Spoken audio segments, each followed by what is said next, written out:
नमस्कार दोस्तों, मेरा नाम है रवि और आप देख रहे हैं आरजी ह्यूमैनिटीज यूट्यूब चैनल। दोस्तों, आज के इस वीडियो में हम खान सर फिजिक्स अध्याय 3 गुरुत्वाकर्षण प्रश्न संख्या 1 से 25 तक हल करने वाले हैं। इससे पिछले वीडियो में मैंने अध्याय 1 व अध्याय 2 को पूरी तरह से खत्म कर दिया है। यदि आप वह वीडियो नहीं देखे हैं तो डिस्क्रिप्शन में दिए गए लिंक से उस वीडियो को जरूर देखें। आज की इस वीडियो हम गुरुत्वाकर्षण चैप्टर को शुरू करने वाले हैं। एकदम विस्तार से एक एक क्वेश्चन को हल किया जाएगा। चलिए पहला क्वेश्चन पढ़िए। यदि आपको आ रहा है तो आप भी हल करने का प्रयास कीजिए। चलिए हल करते हैं। कह रहा है, एक व्यक्ति तौल मशीन के ऊपर चलती लिफ्ट में खड़ा है। तौल मशीन कम से कम पाठ दिखाएगी जब। ऑप्शन दिया हुआ है। पहला, ऊपर की ओर समान गति में दिखाएगी, कि नीचे की ओर समान त्वरण में, ऊपर की ओर समान त्वरण में, स्वतंत्र रूप से गिरते हुए लिफ्ट में। तो इसका सही आंसर होगा ऑप्शन नंबर 4, स्वतंत्र रूप से गिरते हुए लिफ्ट में, यंत्र के खराबी होने के कारण। चलिए आगे। कह रहा है, जब कोई वस्तु चंद्रमा से पृथ्वी पर स्थानांतरित की जाती है तब। माने जब कोई वस्तु चंद्रमा से पृथ्वी पर लाई जाती है तब क्या होता है। ऑप्शन दिया है, पृथ्वी पर इसका भार कम हो जाता है और द्रव्यमान बढ़ जाता है। चलिए फिर समझते हैं। जब चंद्रमा पर गुरुत्वाकर्षण कितना होता है तो पृथ्वी का G/6 माने पृथ्वी का 1/6 गुना होता है। चंद्रमा पर गुरुत्वाकर्षण बल, गुरुत्वाकर्षण त्वरण, तो भार वहां पर कितना हो जाएगा, क्योंकि W बराबर होता है m/g। यह हो गया पृथ्वी पर। अब चंद्रमा पर निकालेंगे तो W' बराबर m/g'। एक बात याद रखिए, जो द्रव्यमान होता है वह सभी ग्रह या उपग्रह पर समान होता है। g की वैल्यू घटती या बढ़ती है। तो W' बराबर हो जाएगा mg/6। माने जो चंद्रमा पर जो भार होगा पृथ्वी से कम होगा। यहाँ पर क्या निकलेगा, W जो अर्थ होगा वह बड़ा होगा W मून से, और जो यम होता है वह सभी जगह बराबर होता है। तो ऑप्शन पढ़ के इसको सही कर दीजिए। पढ़ते हैं। इसका ऑप्शन होगा ऑप्शन नंबर 4 पढ़िए। क्या दिया है, पृथ्वी पर इसका भार बढ़ जाएगा और इसका जो द्रव्यमान होगा वह स्थिर रहेगा। इसका सही आंसर होगा ऑप्शन नंबर 4 का। चलिए आगे। कह रहा है, विशिष्ट गुरुत्व की इकाई क्या होती है। तो पहले समझिए विशिष्ट गुरुत्व किसे कहते हैं। तो किसी पदार्थ का विशिष्ट गुरुत्व एक निर्दिष्ट संदर्भ पदार्थ के घनत्व का अनुपात है। यह अनुपात एक शुद्ध संख्या होती है, जिसका कोई इकाई नहीं होता। जो विशिष्ट गुरुत्व होता है वह मान लेते हैं ए पदार्थ का घनत्व, ए पदार्थ जो है उसका घनत्व बटे मान लेते हैं बी पदार्थ का घनत्व। यह घनत्व कट जाएगा, कोई इकाई नहीं होगी, कोई मात्रक नहीं होता, यह एक शुद्ध संख्या होती है। तो इसका ऑप्शन होगा ऑप्शन नंबर 4। यह इसकी कोई नहीं, क्या है, कोई इकाई नहीं है, यह एक संख्या है। Option number 4। चौथा देखिए। कह रहा है, लिफ्ट के अंदर के आदमी का भार अधिक होगा जब। आप जानते होंगे जब लिफ्ट ए त्वरण से ऊपर जाती है तो जो पिंड के भार में आभासी वृद्धि होती है। जब लिफ्ट ए त्वरण से ऊपर जाएगी तो जो लिफ्ट में पिंड का जो भार आभासी वृद्धि होगी। ऑप्शन नंबर पहला। आगे चलिए। पांचवा पढ़िए। कह रहा है, पृथ्वी के गुरुत्वाकर्षण का कितना भाग चंद्रमा के गुरुत्वाकर्षण के सबसे नजदीक है। सब जानते हैं पृथ्वी का जो गुरुत्वाकर्षण बल का 1/6 भाग चंद्रमा के गुरुत्वाकर्षण के बल के नजदीक है। 1/6। ऑप्शन नंबर तीसरा।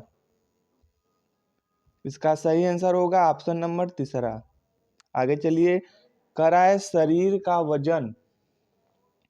ऑप्शन दिया हुआ है फिर। कह रहा है, पृथ्वी की सतह पर सभी जगह एक समान होता है। नहीं, सभी जगह तो समान नहीं होता है, ये गलत हो जाएगा। ध्रुवों पर अधिकतम होता है। इसको छोड़ते हैं और पढ़ते हैं ऑप्शन। कह रहा है विषुवत रेखा पर अधिकतम होता है, मैदानों की तुलना में पहाड़ियों पर अधिकतम होगा। पहले समझिए, मान लेते हैं ये हमारा कोई पृथ्वी है, ये पृथ्वी है, यह हमारा क्या होता है, नॉर्थ पोल होता है, यह हमारा क्या होता है, साउथ पोल होता है, यह क्या है, इक्वेटर माने विषुवत रेखा है। तो जो जी का मान होता है वह ध्रुवों पर अधिकतम होगा, यहाँ पर अधिकतम होगा, और जो यह विषुवत रेखा है वहाँ पर जो जी का मान होगा वह न्यूनतम होगा। तो हमसे इस क्वेश्चन में क्या पूछ रहा है, क्वेश्चन में पूछा है शरीर का वजन ध्रुवों पर अधिकतम होगा। कहाँ पर अधिक होगा, ध्रुवों पर क्या होता है, अधिकतम। क्यों अधिक होगा, क्योंकि W बराबर यम इंटू जी से जो जी की वैल्यू होती है वह ध्रुवों पर अधिक होती है। इसी कारण जो शरीर का वजन होगा वह भी ध्रुवों पर अधिक होगा। ऑप्शन नंबर दूसरा। आगे 7वां पढ़िए। कह रहा है कोई वस्तु अधिकतम भारशील हो जाती है। कहाँ अधिकतम भारशील होती है, तो निर्वात में जो कोई वस्तु हो वह अधिकतम भारशील हो जाती है। Option number 4। कह रहा है पृथ्वी की तल पर एक बालक का भार 600 न्यूटन है, तो चंद्र तल पर उस बालक का भार क्या होगा। क्योंकि हम जानते हैं, क्या जानते हैं, बताता हूँ। जो W माने भार जो अर्थ पर होता है वह होता है 6, जो भार मून पर होता है 6 गुना बराबर होता है। तो हमको क्या दे दिया है, इसको मान लेते हैं W गुणे 6 W डैश, हमको W डैश पूछ रहा है।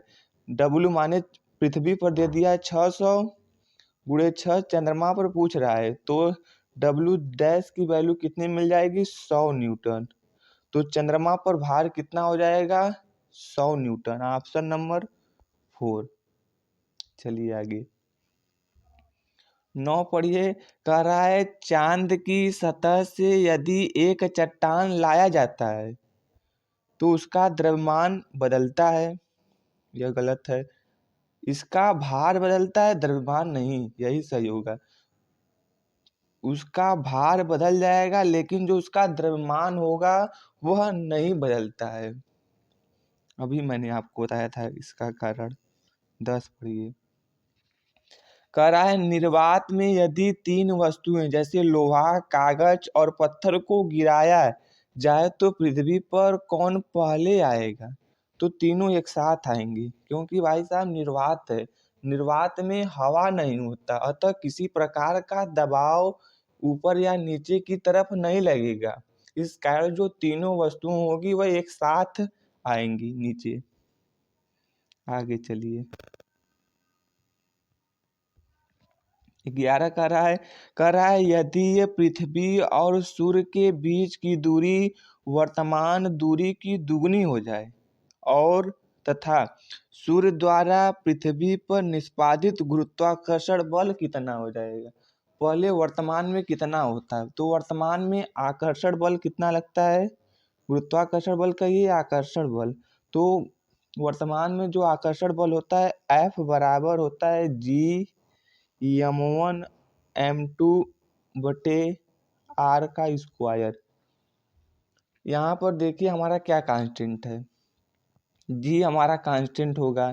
कह रहा है त्रिज्या को बढ़ाया जाता है, तो जी कांस्टेंट है, m1 कांस्टेंट है, m2 कांस्टेंट है।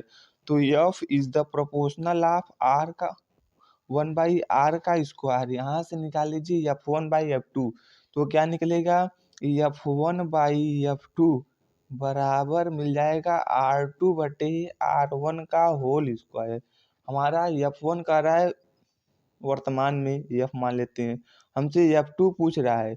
जब r2 को दुगना कर दिया जाता है माने 2r कर दिया जाता है, r1 हमारा r है का होल स्क्वायर, r से r करेगा 2 का स्क्वायर 4, क्या मिलेगा, f/f2 बराबर मिल जाएगा 4। हमसे f2 पूछ रहा है तो f2 बराबर मिल जाएगा f/4, माने वर्तमान का जो बल होगा उसका 1/4 हो जाएगा।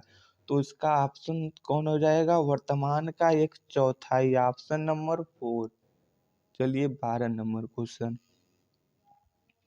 कह रहा है किसी लिफ्ट में एक व्यक्ति का भार बढ़ जाता है यदि वह, क्या दिया हुआ है पढ़िए, स्थिर गति से ऊपर की ओर जा रही हो, नहीं स्थिर गति से नीचे की ओर चल रही हो, त्वरण के साथ ऊपर की ओर जा रही हो, त्वरण के साथ नीचे की ओर जा रही हो।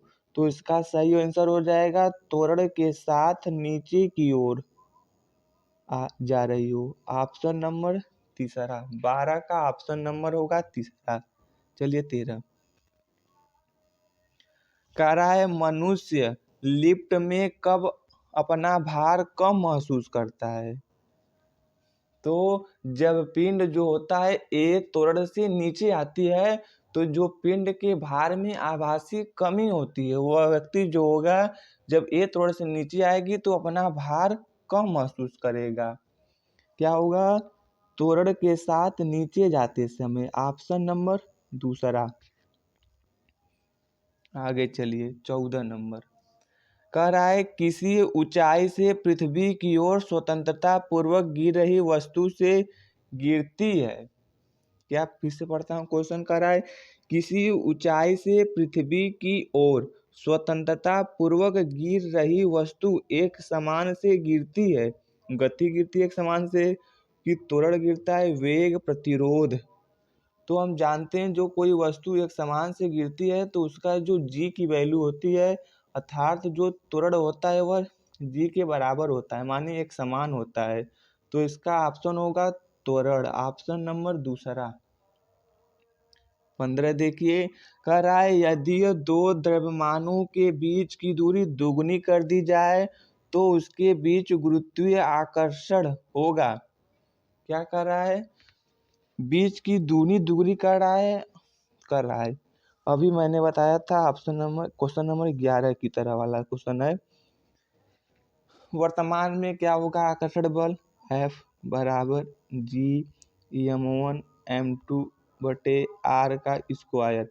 यहाँ पर G m1m2 क्या है, समान है, तो F is the proportional of 1/r का स्क्वायर। यहाँ से F1/F2 निकालता हूँ तो निकलेगा F1/F2 इक्वल टू R2/R1 का होल स्क्वायर। F1 की वैल्यू F, हमसे F2 पूछ रहा है, R2 की वैल्यू कह रहा है दुगनी कर दी जाती है माने 2R, R1 की वैल्यू R का होल स्क्वायर। यह कर गया 2 का स्क्वायर 4 माने F/F2 बराबर मिल जाएगा 4। तो F2 बराबर निकलेगा F/4। तो ऑप्शन पढ़िए F/4 किसमें दिया हुआ है, 15 का 1/4 हो जाएगा, ऑप्शन नंबर 4। क्या था हमारा, निकला था F2 बराबर F/4 माने F का 1/4 हो जाएगा। कह रहा है गुरुत्वाकर्षण के ब्रह्मांडीय नियम का आविष्कारक कौन है। न्यूटन, सब जानते हैं न्यूटन है। स्वतंत्रता सार्वत्रिक गुरुत्वाकर्षण का नियम किसने दिया, ये भी न्यूटन ने दिया। इसका भी न्यूटन है, इसका भी न्यूटन है। चलिए 18 नंबर। कह रहा है क्यों आवेश वाले दो गोले समान बिंदु से a मीटर लंबे धागे की सहायता से उस स्थान पर लटके हुए हैं जो गुरुत्व से मुक्त है। दोनों के मध्य के बीच की दूरी क्या होगी, 2 मीटर होगी। कितनी मीटर होगी, 2 मीटर, ऑप्शन नंबर दूसरा। चलिए आगे 19 देखिए। कह रहा है 20 kg माने किग्रा भार की एक वस्तु को 2 मीटर की ऊंचाई तक उठाया जाता है। उस वस्तु पर गुरुत्वाकर्षण बल द्वारा किया गया कार्य क्या होगा। हमको m दे दिया है, h दे दिया है, g दे दिया है। क्या है, m बराबर दिया है 20 और h बराबर दे दिया है 2 मीटर, g की वैल्यू दे दिया है 10 मीटर पर सेकेंड का स्क्वायर।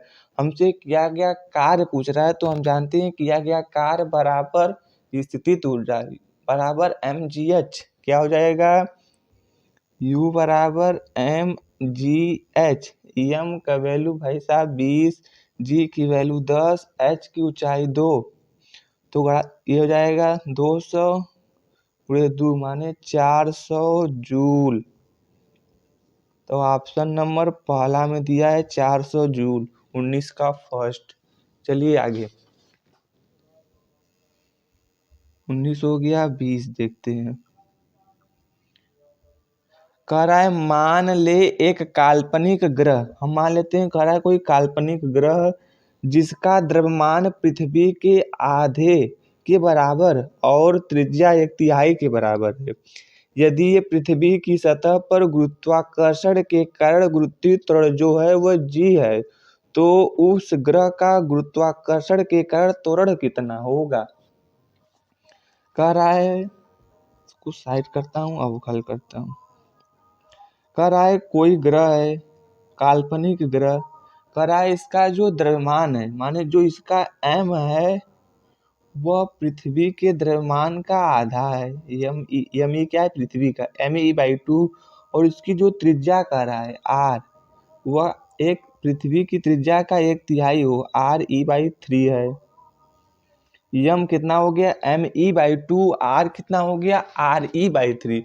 तो हम पहले निकाल लेते हैं कि पृथ्वी की सतह पर गुरुत्वीय त्वरण कितना होता है। सब जानते हैं कितना होता है, g बराबर होता है g/e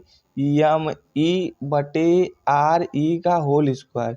यह कितना होता है, 9.8 मीटर पर सेकेंड का स्क्वायर। इसको समीकरण नंबर फर्स्ट मानकर नोट कर लीजिए। यह g बराबर होता है g/e का होल स्क्वायर, यही होता है 9.8 मीटर पर सेकेंड का स्क्वायर। और हमसे अब निकालते हैं उस काल्पनिक ग्रह पर गुरुत्वीय त्वरण, माने g डैश। क्या हो जाएगा, तो g डैश हो जाएगा, g तो कांस्टेंट रहता है, m/r का स्क्वायर। g काल्पनिक है, m कह रहा है कितना हो जाता है, me/2। यहाँ पर हो जाएगा me/2, r का हो जाएगा re/3 का होल स्क्वायर। अब इसका वर्ग करके लिखिए तो g/2 गुणे re का स्क्वायर, 3 का स्क्वायर चल जाएगा ऊपर, माने 9। तो यह कितना हो गया हमारा, g हो गया। तो माने g डैश बराबर हो जाएगा 9/2 g। क्या निकलेगा हमारा, g डैश बराबर 9/2 g। यह हमारा निकल जाएगा। ऑप्शन दिया हुआ है दूसरा में 9/2 g। कोई दम नहीं है, ग्रह का गुरुत्वीय त्वरण निकालिए, रख दीजिए वैल्यू, पा जाएंगे ऑप्शन नंबर दूसरा 9/2 g। यह है काल्पनिक ग्रह का गुरुत्वीय त्वरण। आगे कह रहा है निरंतर गुरुत्वाकर्षण का चिन्ह है। निरंतर कहिए या सार्वत्रिक गुरुत्वाकर्षण नियतांक, जानते हैं क्या होता है, g होता है। कैसा चिन्ह होता है, g।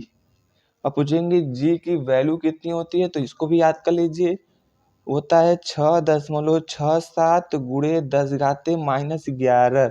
मात्रक क्या होता है भाई साहब, तो होता है न्यूटन मीटर का स्क्वायर पर केजी का स्क्वायर। मात्रक पूछा जाता है इसका, क्या होता है, न्यूटन मीटर स्क्वायर पर केजी का स्क्वायर। इसकी वैल्यू कितनी होती है, तो 6.67 गुणे 10⁻11।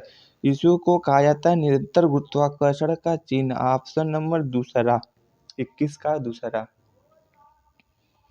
22 कह रहा है निम्नलिखित में से असत्य कथन चुनिए। असत्य नहीं, सत्य कथन चुनना है, असत्य सॉरी। कह रहा है निम्नलिखित में से सत्य कथन चुनिए। कह रहा है पृथ्वी की तुलना में g का मान चंद्रमा का 6ठा भाग होता है, नहीं। जो कैपिटल G की वैल्यू होती है वह तो नियतांक है, सभी जगह समान होता है, तो पहला गलत है। चंद्रमा पर g का मान पृथ्वी के बराबर होगा, यह तो सही लग रहा है। 1 मीटर की दूरी पर रखे गए 2 किग्रा और 3 किग्रा द्रव्यमान की 2 बिंदुओं के बीच गुरुत्वाकर्षण बल इतना होगा। इसको तो निकालना पड़ेगा, चलिए निकालते हैं। ये जो तीसरा है, क्या यह सही है कथन। हमको बल निकालना है। तो F बराबर G/m1m2/r का स्क्वायर। G की वैल्यू मैंने अभी बताया 6.67 गुणे 10⁻−11। m1 की वैल्यू कितनी दे दी है? तो m1 की वैल्यू 2 और 3 दिया हुआ है ना, तो 2 गुणे 3। r का वैल्यू कितना है? r 1 मीटर, 1 का स्क्वायर 1, तो गुणा कराइए 6.67 गुणे 10⁻−11 गुणे 6, तो 6×7=42, तो उसका गुणा कराएंगे तो आप पा जाएंगे वही 40.04 गुणे 10⁻−11 न्यूटन। यह तो सही लग रहा है, यह ऑप्शन सही है। यह गलत था, यह सही था, यह सही है। कह रहा है द्रव्यमानों और निकायों के गुणनफल के बल का सीधे अनुपातिक है। यह तो भी लग रहा है सही। 2 3 सही है, गलत है। केवल सी और डी गलत है, केवल सी गलत है, बी सी गलत है, इनमें से कोई ऑप्शन गलत दिया हुआ है, इसको चेक करिएगा। क्वेश्चन में गलती नहीं है, ऑप्शन थोड़ा इधर उधर दिया हुआ है। आप खुद तो हल करिएगा, खुद ऑप्शन डिसाइड करिए। चलिए आगे। कह रहा है एक वस्तु का द्रव्यमान 10 kg है, पृथ्वी पर इसका भार क्या होगा? चलिए बढ़िया है। कह रहा है हमको दे दिया m बराबर 10 kg, अब हमसे भार पूछ रहा है, तो हम जानते क्या कह दिया पर ले लेता m बराबर 10 kg। अब तो जानते होंगे g कितना होता है, g दिया हुआ है, g बराबर 10 दे दिया, और भार पूछ रहा है तो w बराबर m इंटू जी 10 गुणे 10 माने 100 न्यूटन। भार कितना हो जाएगा? 100 न्यूटन। ऑप्शन नंबर दूसरा 100 न्यूटन। भैया मात्रक बहुत है, देखिए केजी में दिया हुआ है, वाट में दिया, पास्कल में दिया हुआ है। मात्रक याद रखिए, भार का मात्रक होता है न्यूटन, 100 न्यूटन। चलिए 24। कह रहा है एक लड़का लिफ्ट के अंदर रखी कमानीदार तुला पर खड़ा हुआ है। जब लिफ्ट स्थिर है तो तुला का पाठ्यांक 50 kg है। यदि लिफ्ट 5 मीटर पर सेकेंड स्क्वायर त्वरण के ऊपर की ओर उड़ रही है तो तुला का पाठ्यांक होगा, दिया हुआ है जी की वैल्यू 10 मीटर पर सेकेंड। इसको साइड करता हूँ, हल करता हूँ। ये है लिफ्ट, पहले समझिए कंसेप्ट, नहीं पढ़ेंगे तो यहाँ पर समझिए। जी होता है हमारा लिफ्ट, ये लिफ्ट हो गया, ये क्या है? ये हमारा है लिफ्ट। अब मान लीजिए इसका भार कोई वस्तु एम द्रव्यमान का कोई व्यक्ति है तो इसका भार नीचे लगेगा mg। चलिए ये हमारा भार हो गया। ये त्वरण से कह रहा है ऊपर जा रहा है, ये त्वरण से ऊपर है, ये हो गया हमारा पाठ्यांक r। तो इसका सूत्र क्या निकलेगा? परिणामी बल कितना होगा? तो परिणामी बल होगा r माइनस mg, यही बराबर होता है m इंटू ए के बराबर। तो r बराबर क्या निकलेगा? mg प्लस m इंटू ए, यही फार्मूला लगाइए। क्या लगेगा? r बराबर mg प्लस m इंटू ए। इस फार्मूले पर पुट कीजिए और आंसर पाइए। पहले लिखता हूँ क्या क्या है। व्यक्ति का द्रव्यमान 50 kg, m बराबर 50 kg। चलिए, और g की वैल्यू दे दी है 5 मीटर पर सेकंड, ए की वैल्यू 5 मीटर पर सेकेंड स्क्वायर। g की वैल्यू लास्ट में दी है, g है ये 10 मीटर पर सेकेंड स्क्वायर, और हमसे r पूछ रहा है तो मैंने बताया वही फार्मूला लगाइए। कौन वाला फार्मूला? r बराबर mg प्लस m इंटू ए। m का वैल्यू 50 गुणे g की वैल्यू 10 प्लस 50 गुणे 5, गुणा कराइए 50 में जाएगा यह 500, 5 बचे 25 माने 750 न्यूटन। मात्रक क्या होगा? 750 न्यूटन। अब हमसे पूछ रहा है तो तुला का पाठ्यांक पूछ रहा है। अच्छा, तुला का पाठ्यांक पूछ रहा है तो तुला का पाठ्यांक कितना होगा? तुला का पाठ्यांक पूछ रहा है हमसे ना, तो तुला का पाठ्यांक होता है r/g, माने ये होता है m बराबर, जैसे होता है f बराबर m इंटू ए, और हमसे पूछ रहा है m, तो m बराबर हो जाता है f/a। तो इसी प्रकार r बाई जी हो जाएगा। r बाई जी r की वैल्यू 750, जी की वैल्यू 10 माने 75 kg। पाठ्यांक कितना होगा? 75 kg। ऑप्शन नंबर दूसरा। चलिए लास्ट क्वेश्चन हमारा आज का क्वेश्चन नंबर 25। फिगर दिया हुआ है, यह है m1 m2 बीच की दूरी d। दो पिंड जिसका द्रव्यमान m1 व m2 है एवं इनके केंद्रों के मध्य की बीच की दूरी d है, d इकाई है, के बीच का गुरुत्वाकर्षण बल F है। यदि m1 बराबर 3m1 और m2 बराबर 3m2 तो d1 = 2d, तो इसके बीच की नया गुरुत्वाकर्षण बल क्या होगा? ये तो क्वेश्चन बताया है मैंने आपको। चलिए फिर से करता हूँ, पहले निकाल लेता हूँ सामान्य रूप से कितना है। तो सामान्य रूप से हो जाएगा g m1 m2 बटे d का स्क्वायर। यह हो गया सामान्य रूप में। अब f डैश निकाल लेता हूँ। यह कैपिटल m1 m2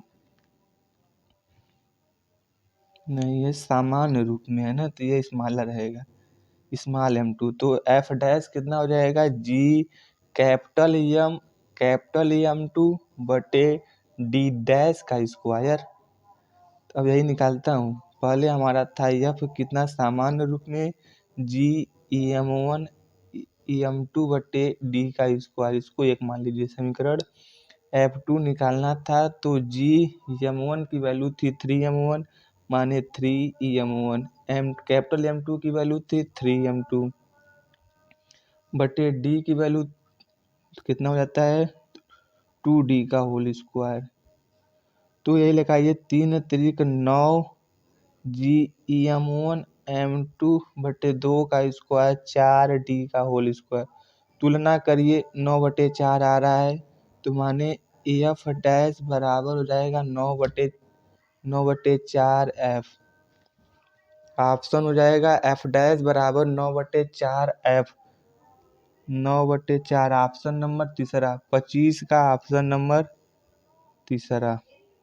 मैंने करवा दिया आपको 1 से 25 तक। नेक्स्ट वीडियो में 25 से 50 धीरे धीरे सभी क्वेश्चन को हल करेंगे। मैंने आपको चैप्टर 1 करवा दिया पूरा, चैप्टर 2 करवा दिया, 3 कर रहा हूँ, इसके बाद 4, 5 इस पूरे बुक को सॉल्यूशन करूँगा धीरे धीरे, लेकिन जुड़े रहिए हमारे साथ। चलिए कुछ क्वेश्चन आपको दे देता हूँ, पढ़ लीजिए। 26, 27, 28, 29, 30 इतना क्वेश्चन अपने से हल करिएगा। चलिए इस वीडियो में इतना ही, मिलते हैं नेक्स्ट वीडियो में। यदि आपको वीडियो पसंद आई हो तो वीडियो को लाइक करिएगा तथा चैनल को सब्सक्राइब कर लीजिएगा। पूरा वीडियो देखने के लिए धन्यवाद। मिलते हैं नेक्स्ट वीडियो में।